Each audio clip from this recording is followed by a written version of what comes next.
I'm Brock Faber of the Minnesota Wild. And I'm Matt Boldy. Welcome to the Grand Casino Postgame Show. And they score! It's Boldy with a hat trick! The Grand Casino Postgame Show is presented by Grand Casino, where Minnesota comes to play. Visit grandcasino.com to plan your next visit. Pentair, the official sustainable water partner of the Minnesota Wild. Cranking it up. Wild hockey starts now. Excel Energy, proud to power the great state of hockey with safe, clean, and reliable energy. Acrashore, official sponsor of the Minnesota Wild podcast.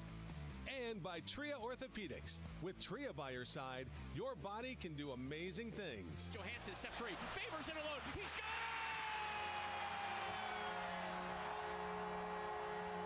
Coming up, all the post-game reaction from this one, plus you'll hear from the head coach.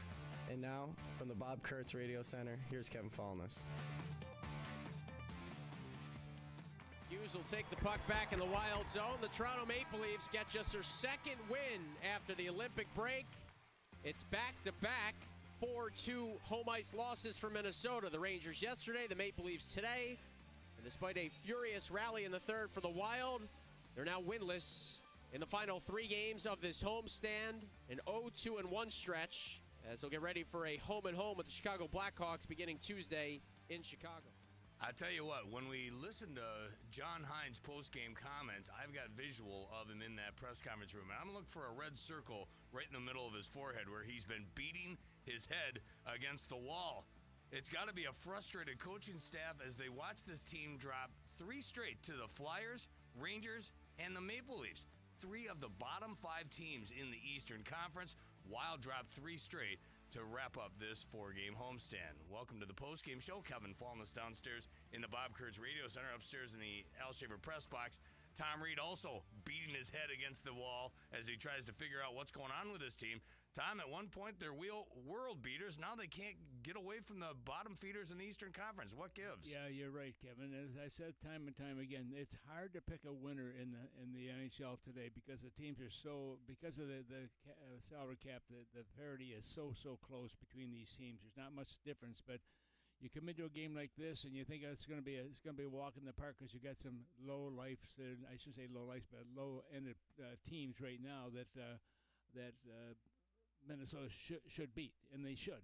And they had a good first period. I mean, that was the first thing. Let's get through that first period. Let's play well. We'll go from there. And they got through the first period, no goals scored, but all of a sudden, three quick goals in that second period put them behind the eight ball. They came back in the third to get a couple goals, but they've got to be frustrated also right now, and I'm sure John Hines is as well. But they had chances. They allowed the chances they had were right to the target, and give Stoll a lot of credit also. The goaltender from Toronto did a nice job of blocking those shots. Minnesota just couldn't find the opening they needed near the end of the game. 34 saves for Stolars. On the other side of the ice, Jesper Wallstedt makes 22 saves, gives up 3. They end up scoring the last one into an empty net. He has not won since January 31st. I'm not putting this entire thing on him. You can't do that because it's more than just the goaltender. But are you starting to worry a little bit that the Great Wall in St. Paul has a crack down the middle? Well, you might worry that. But I don't think so, to be honest with you, Kevin. I think right now the team has got to find a way to get some more goals. Also, one of the things, if you look at the final stats here, look at the blocked shots by Toronto. 27 blocked shots in this game. Minnesota had 17. Minnesota didn't do too well in the faceout department either. They won 47% of the draws here. But when it was all said and done, the Nyes did a nice job at the very end to get to that final goal to take the pressure off his team right now. And with that, the Toronto Maple Leafs get the 2 points, and Minnesota winds up with nothing. Well, they'll get away from the Eastern Conference. Now they're back to the Central Division, another team that's towards the bottom of the standings.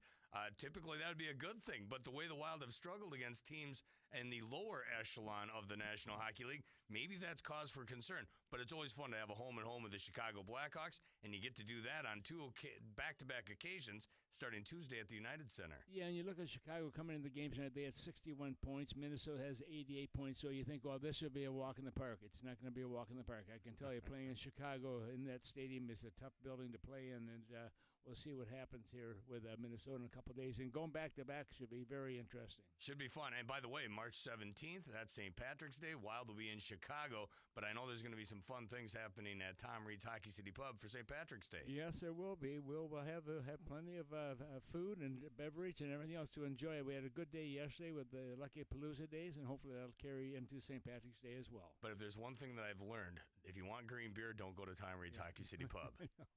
We don't put it in the kegs anymore. They used to, but the problem is in June, all of a sudden, there's a burst of green that winds up in your beer. See, you don't think I listen. I've learned over the years, Tom. All right, have fun. Thank you. Tom Reed upstairs in the Al Shaver press box following a 4-2 loss to the Toronto Maple Leafs. Yeah, a dismal 4-game homestand here in the latter stages of the regular season, dropping 3 straight against 3 of the bottom 5 in the Eastern Conference, including tonight. They're doubled up by the Toronto Maple Leafs. 4-2 is the final. When we continue, we'll get you inside that Wild locker room.